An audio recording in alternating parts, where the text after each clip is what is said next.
नमस्कार दोस्तों, स्वागत है आप सभी का एक बार फिर से हमारे इस चैनल धार्मिक ज्ञान पर। दोस्तों, कई सालों के बाद जाकर के बना है नाग पंचमी पर महाविशेष योग। यदि नागराज आपका पीछा करते हैं, सपनों में आते हैं, फन मारते हैं, तो यह वीडियो आपके लिए। दुश्मन भी धूम दबाकर भागेगा, परिवार में आएगी खुशहाली। देखिए दोस्तों, इस संदर्भ में नाग पंचमी का महापर्व सावन शुक्रवार के पवित्र शुभ समय पर पड़ा है।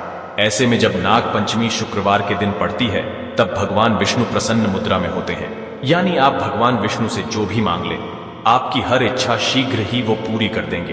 तो शिव को प्रसन्न करने के लिए, विष्णु को प्रसन्न करने हेतु, नाग देवता को प्रसन्न करने के लिए नाग पंचमी पर करें ये विशेष उपाय। दोस्तों, हिंदू पंचांग के अनुसार नाग पंचमी का त्योहार श्रावण मास के शुक्ल पक्ष की पंचमी तिथि को मनाया जाता है। नाग पंचमी पूजा शुभ मुहूर्त। नाग पंचमी साल 2024 में 9 अगस्त की सुबह 5 बजे से लेकर 8 बजे तक रहेगा। इस दिन पूजा के लिए 3 घंटे की अवधि मिलेगी। इस समय में पूजा करना शुभ फलदायी होगा और इस दिन सावन शुक्रवार भी है, जो कि ऐसा मौका शायद ही आपको प्राप्त हो। क्योंकि शुक्रवार धन की देवी माता लक्ष्मी को समर्पित है, तो जीवन में धन की प्राप्ति होगी। शुभ मुहूर्त में जो भी व्यक्ति पूजा पाठ करेगा, तो उसके ऊपर से हमेशा के लिए कर्ज दोष, राहु दोष, पितृ दोष, मंगल दोष, नजर दोष, शनि दोष होगा दूर। और दोस्तों, यहां पर सबसे ज्यादा इंपॉर्टेंट है काल सर्प दोष, वो भी हो जाएगा समाप्त और नागराज भी आपका पीछा नहीं करते। दोस्तों, आगे बढ़ने से पहले कमेंट बॉक्स में अपनी राशि भी डाल दीजिएगा। अगर आपकी राशि के अनुसार यदि हमारे पास कोई उपाय होगा, तो वो आके हम आपके कमेंट में रिप्लाई करके बता देंगे, ताकि आपका भाग्य और चमक जाए। राशि के अनुसार उपाय करने से उस व्यक्ति को महाधनी होने से कोई नहीं रोक सकता। तो अपनी राशि कमेंट बॉक्स में डालना मत भूलिएगा। राशि डालने के बाद लाइक भी जरूर करिएगा। दोस्तों, नाग पंचमी के दिन जो भी व्यक्ति ये एक उपाय करेगा, भगवान शिव उसकी झोली खुशियों से भर देंगे। उसके घर में सदैव धन की वर्षा होगी, सुख समृद्धि की प्राप्ति होगी। भगवान शिव आपको सावन के इस पवित्र महीने में धन से मालामाल कर देंगे। नाग पंचमी के दिन ये उपाय करने से आपका भाग्य 100 गुना चमक जाता है। आइए जानते हैं। दोस्तों, आज की वीडियो में हम आपसे बात करने वाले हैं कि किस प्रकार से नाग देवता की पूजा नाग पंचमी के दिन करनी चाहिए और कौन कौन सा विशेष उपाय करना चाहिए। अगर हम काल सर्प दोष से पीड़ित हैं या फिर घर में धन संपदा की प्राप्ति चाहते हैं, महालक्ष्मी की कृपा चाहते हैं, तो इस दिन हमें विशेष रूप से कौन से उपाय करने चाहिए, ये सभी बातें आज हम आपसे इस वीडियो में शेयर करने वाले हैं। दोस्तों, सदियों से नाग देवता की पूजा होती चली आ रही है। इसीलिए नाग पंचमी के दिन जब नाग देवता की पूजा की जाती है, तो उसका महत्व बहुत अधिक हो जाता है। ऐसा माना जाता है कि इस दिन नाग देवता को दूध अर्पित करना चाहिए। दूध से उनको स्नान कराना चाहिए, तो इससे अपार पूर्ण फल की प्राप्ति होती है। और धार्मिक शास्त्रों के अनुसार नाग पंचमी के दिन जब नाग देवता की पूजा की जाती है, तो जीवन से संकटों का नाश होता है। इस दिन नागों की विधिवत पूजा करने से मन की कामना पूरी होती है, मनोवांछित फल की प्राप्ति होती है। दोस्तों, ऐसा भी माना जाता है कि अगर इस दिन किसी व्यक्ति को नागों के दर्शन हो जाए, तो यह बहुत ही शुभ और मंगलकारी माना जाता है। नाग पंचमी के दिन पूजा करने से धन धान्य में वृद्धि होती है और सांप के काटने का डर भी दूर हो जाता है। तो नाग पंचमी के दिन पूजा का महत्व बहुत अधिक है। किस प्रकार से पूजा करनी चाहिए नाग पंचमी के दिन, आइए जानते हैं। दोस्तों, नाग पंचमी के दिन अनंत वासुकी, पदम, महापदम, तक्षक, कुलीर, करकत, शंख, कालिया और पिंगल नामक जो देवनाग होते हैं, इनकी पूजा की जाती है। पूजा में हल्दी, रोली, चावल और फूल चढ़ाकर नाग देवता की पूजा की जाती है। कच्चे दूध से नाग देवता की पूजा की जाती है। कच्चे दूध से नाग देवता का अभिषेक किया जाता है और पूजा में जो खीलें होती है, जैसे कि हम दीपावली पर प्रयोग करते हैं, धान का लावा, तो उस खील का प्रयोग किया जाता है, नाग देवता को अर्पित की जाती है। गाय के कच्चे दूध में वो खील मिलाकर फिर हम नाग देवता को अर्पित करते हैं। दोस्तों, ऐसा माना जाता है, गाय के कच्चे दूध से नाग देवता का अभिषेक करने से, खील अर्पित करने से घर में धन धान्य की वृद्धि होती है। ऐसे में इस दिन नाग देवता की विधि पूर्वक पूजा अवश्य करें। दोस्तों, किस प्रकार से पूजा करें? ऐसा होता है कि कुछ घरों में विधिवत नाग देवता की पूजा की जाती है, जैसे कि नाग देवता के चित्र बनाए जाते हैं, कहीं पर गेरू द्वारा बनाए जाते हैं। कुछ लोग गाय के गोबर द्वारा चित्र बनाते हैं, जैसे कि घर के मुख्य द्वार पर दोनों तरफ गाय के गोबर या फिर गेरू द्वारा सांप के, यानी कि नाग देवता के चित्र बनाए जाते हैं। फिर उनकी विधिवत पूजा की जाती है, उन पर दूध अर्पित किया जाता है और खीर, फूल जो भी हम नाग देवता पर अर्पित करते हैं, वही उस चित्र पर अर्पित किया जाता है। दोस्तों, कुछ लोग अपने पूजा घर में भी बनाते हैं, तो ये घर के परिवार की परंपराएं होती हैं। अलग अलग परिवारों में अलग अलग तरह के नियम होते हैं और हमें अपने परिवार की परंपरा का पालन जरूर करना चाहिए। तो जिस प्रकार से आपके घर में होता है, आप विधि पूर्वक उसी प्रकार से पूजा कर सकते हैं जैसे आपके घर में बड़े बुजुर्ग जिस प्रकार से पूजा करते हैं। अगर चित्र बनाकर पूजा करते हैं, जैसे मुख्य द्वार में चित्र बनाया जाता है कहीं पर, तो कहीं पर घर के आंगन में भी बनाए जाते हैं। गाय के गोबर द्वारा या फिर गेरू द्वारा तो आपके घर में जिस तरह से होता है, आप उसी प्रकार से नाग पंचमी का पूजा पाठ अवश्य कर सकते हैं। दोस्तों, अगर घर में नाग देवता की पूजा संभव ना हो तो आप शिव जी के मंदिर में भी जाकर पूजा कर सकते हैं। आपके घर में परिवार में बेशक नाग देवता की पूजा चित्रों द्वारा होती है।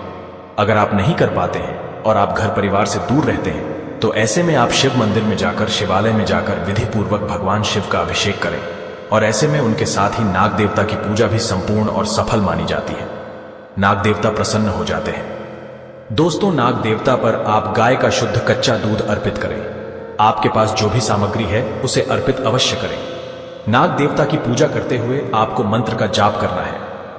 ऐं भुजंगेशाय विद्महे सर्पराजाय धीमहि तन्नो नाग प्रचोदयात्। दोस्तों, इस प्रकार से इस मंत्र का जाप करते हुए आप पूजा करें। उन पर सभी वस्तुएं अर्पित करें। धूप दीप भी अर्पित किया जाता है, लेकिन ऐसा माना जाता है कि नाग देवता के बहुत पास दीप नहीं रखना चाहिए और नाग देवता को बहुत पास से धूप भी नहीं दिखानी चाहिए। तो ऐसे में जो आप धूप दीप दिखाना चाहते हैं तो आप दूर से ही दिखाएं, यानी कि आरती करें। और इसके बाद आपको नाग पंचमी की कथा हर हाल में अवश्य सुननी चाहिए। दोस्तों, हमेशा ध्यान रखें, नाग देवता पर खराब दूध कभी अर्पित नहीं करना चाहिए। दूध ताजा होना चाहिए, घोर पाप लगता है। दूध हमेशा मिट्टी के पात्र से या फिर तांबे के पात्र से ही अर्पित करना चाहिए। शास्त्रों के अनुसार इस दिन दूध अर्पित करने वाले व्यक्ति को दूध का सेवन नहीं करना चाहिए, बल्कि अगले दिन से दूध का सेवन करना चाहिए। इस दिन पड़ोसियों से दूध नहीं लेना चाहिए, पाप लगता है। नाग पंचमी के दिन दूध का दान करने से नागों के राजा प्रसन्न होते हैं। सावन में हल्दी वाला दूध पीने से व्यक्ति को पाप लगता है। नाग पंचमी के दिन सांप के दर्शन करना बहुत ही शुभ और मंगलकारी माना जाता है। ऐसा व्यक्ति नाग देवता की कृपा पाता है। दोस्तों, बहुत से लोग नाग पंचमी का व्रत भी रखते हैं। नाग पंचमी के दिन व्रत रखने से मां लक्ष्मी की कृपा होती है। नाग पंचमी का अगर आप व्रत रखते हैं तो काल सर्प दोष आपकी जन्म कुंडली में है, तो ऐसे में उस दोष से आपको मुक्ति मिल जाती है। मां लक्ष्मी की कृपा पाने के लिए, नाग देवता की कृपा पाने के लिए और नाग पंचमी का व्रत करने से काल सर्प दोष से मुक्ति मिलती है और इससे सांप काटने का डर दूर होता है। सांप आपको कभी नहीं काटता। आपके ऐसा करने से यह बात तो तय है कि निकट भविष्य में सांप के द्वारा काटने से आपकी कभी मृत्यु नहीं होगी, बल्कि नाग देवता आपकी स्वयं आगे खड़े होकर रक्षा करेंगे। इसीलिए नाग देवता की पूजा आराधना अवश्य करनी चाहिए। दोस्तों, इस दिन कौन सा विशेष उपाय करना चाहिए जिससे कि अगर आपकी जन्म कुंडली में काल सर्प दोष का भय है तो किस प्रकार से वो दूर होगा? काल सर्प दोष की वजह से अगर आपके जीवन में रुकावटें आ रही है, सफलता में बाधा आ रही है, जैसे कि आप जो भी कार्य कर रहे हैं वो बनते बनते बिगड़ जाता है। काल सर्प दोष जब आपकी जन्म कुंडली में होगा तो आपका कोई भी कार्य पूरा होते होते रह जाता है। अंत समय में काम बिगड़ना काल सर्प दोष की वजह से ही होता है। या फिर संतान प्राप्ति में बाधाएं आती हैं, शिक्षा में बाधाएं आती हैं, नौकरी नहीं मिल पाती, घर में हमेशा कलह क्लेश रहता है, नकारात्मक ऊर्जा का वास रहता है घर में और नकारात्मक विचारों का वास भी हमारे मन में रहता है। अगर काल सर्प दोष हो तो दोस्तों, इसके लिए आपको चाहिए कि आप चांदी के नाग नागिन की पूजा करें। चांदी के नाग नागिन आप किसी भी सुनार से खरीद लीजिए, उसकी विधिवत आप पूजा करें, जैसे कि उन पर कच्चा दूध अर्पित करें और खील बताशे अर्पित करें, पुष्प अर्पित करें। विधिवत पूजा करने के बाद बहते जल में प्रवाहित कर दें, तो इससे काल सर्प दोष से मुक्ति मिलती है। दोस्तों, अगर चांदी के नाग नागिन ना मिले तो क्या करें? वैसे तो मिल ही जाते हैं, लेकिन अगर आप नहीं लेना चाहते हैं तो पंच धातु के भी नाग नागिन मिलते हैं, तांबे के भी नाग नागिन मिलते हैं। तो आप जिस भी तरह से पूजा करना चाहते हैं, काल सर्प दोष की पूजा अगर आप इस प्रकार से करेंगे तो आपको बहुत लाभ होता है। और दोस्तों, इस दिन आपको चाहिए कि आप एक पात्र में थोड़ा सा गाय का कच्चा दूध लें। गाय का दूध अगर ना मिले तो आप कोई भी दूध ले सकते हैं, पर गाय का दूध सर्वश्रेष्ठ और गंगा जल की तरह पवित्र माना जाता है। तो ऐसे में एक कटोरी में थोड़ा सा कच्चा दूध ले, उसे दुर्वा द्वारा, यानी जो दुर्वा घास होती है जो हम गणेश जी पर अर्पित करते हैं, उस दुर्वा द्वारा पूरे घर पर छिड़काव करें। घर के कोने कोने पर, मुख्य द्वार पर, बाहर भी और ऊपर छत पर, बालकनी में हर तरफ उस कच्चे दूध का छिड़काव करते हैं। तो इससे नाग देवता की कृपा बनी रहती है, घर में सुख समृद्धि बनी रहती है, मां लक्ष्मी की अपार कृपा आपको प्राप्त हो जाती है, कार्य में आपको सफलता की प्राप्ति होती है। सभी प्रकार की जो बातें होती हैं हमारे जीवन में नाग पंचमी के दिन इस उपाय को करने से दूर हो जाती है।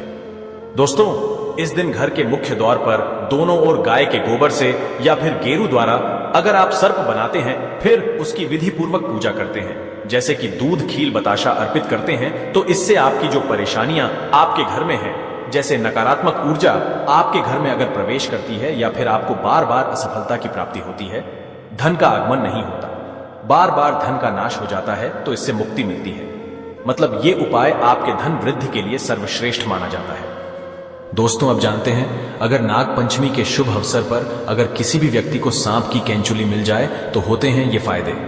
किस्मत वाले व्यक्ति को ही नाग पंचमी के शुभ अवसर पर सांप की केंचुली मिलती है। सबसे पहले जानते हैं सांप की केंचुली के फायदे क्या हैं। इस वीडियो को एक बार ध्यान से देखना। शास्त्रों के अनुसार ऐसा माना जाता है कि अगर जिस व्यक्ति की आंखें कमजोर है, आंखों पर चश्मा लग गया है, तो ऐसी परिस्थितियों में व्यक्ति को सांप की केंचुली अपनी बंद आंखों पर मसलनी चाहिए। इससे तेजी से आंखों की रोशनी बढ़ती है और आंखों में किसी भी प्रकार का दर्द, जलन, धुंधलापन नहीं होता है। और यह लाभ मैं भी पा चुका हूं। यह प्रयोग हमने कई बार अपनी ही आंखों पर आजमाया है। आंखों की रोशनी में काफी बदलाव होता है। इसके बाद जैसे छोटे बच्चे होते हैं, छोटे बच्चे रात में अचानक से उठ जाते हैं, बुरे सपने आते हैं। कई लोग तो सपनों के कारण छोटे बच्चों के साथ साथ बहुत सारे ऐसे बहनों को देखते हैं, भाइयों को देखते हैं, जो कि रात में अचानक से उठ जाते हैं, चिल्लाने लगते हैं, अचानक से नींद टूट जाती है, घबराहट सी होने लगती है, नकारात्मक शक्तियां उन्हें परेशान करती हैं। तो ऐसे लोग क्या करें? आप बुरे सपनों से बचने के लिए अगर किसी को पितृदोष लगा हो, पितृदोष से बचने के लिए अगर किसी को रात में सांप नजर आते हैं, सर्प नजर आते हैं, काल सर्प दोष लगा हो, अगर आप इससे बचना चाहते हैं तो इन सभी चीजों में जैसे बुरे सपने हैं, पितृदोष है, काल सर्प दोष है, अगर इनसे बचना चाहते हैं तो चांदी के ताबीज में सांप की केंचुली को डाल करके आप जो है धारण करें तो बुरे सपने आना बंद हो जाते हैं। बिल्कुल ही आपको जो बुरे स्वप्न आ रहे हैं आना रोक देते हैं। या फिर ऐसे बहुत सारे लोगों को हमने देखा है जो रात में अचानक से उठ जाते हैं, बुरे सपने की वजह से रात में अचानक से उठ जाते हैं, तो ये रात में आने वाले सपनों को भी रोकते हैं। अगर आपको भूत प्रेत, बहुत सारी जो बाधाएं होती हैं, इनसे अगर डर है, तब भी आप इसे धारण करें। यह आपकी रक्षा करता है। इससे आपका राहु भी बलवान होता है, ठीक होता है। इसके बाद चलिए इस वीडियो में जानते हैं कि अगर सांप की केंचुली धारण की जाए तो इससे हमें क्या फायदा मिलता है। सर्वप्रथम तो अगर एस्ट्रोलॉजी की दृष्टि से देखा जाए तो यह राहु एवं केतु दोनों के दुष्ट प्रभाव को दूर करता है।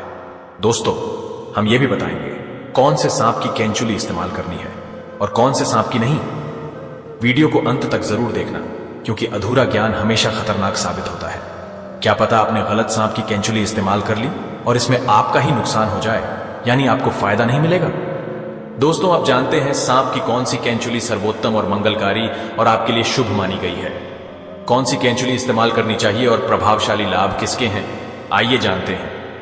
तो जो काला नाग होता है, यानी भगवान शिव के गले में जो नाग होता है, उसकी उतारी हुई केंचुली ही आपको इस्तेमाल करनी है। ये कुछ इस प्रकार दिखती है। ध्यान से देखिए, मामूली सांप की केंचुली तो आपको हर जगह मिल जाएगी, लेकिन काले नाग की केंचुली किस्मत वालों को ही मिलती है, क्योंकि वह साक्षात नागों के राजा है, नाग देवता है। सच्चे हृदय से कमेंट बॉक्स में लिखें ओम नमः शिवाय, जय नाग देवता। एक लाइक तो बनता है।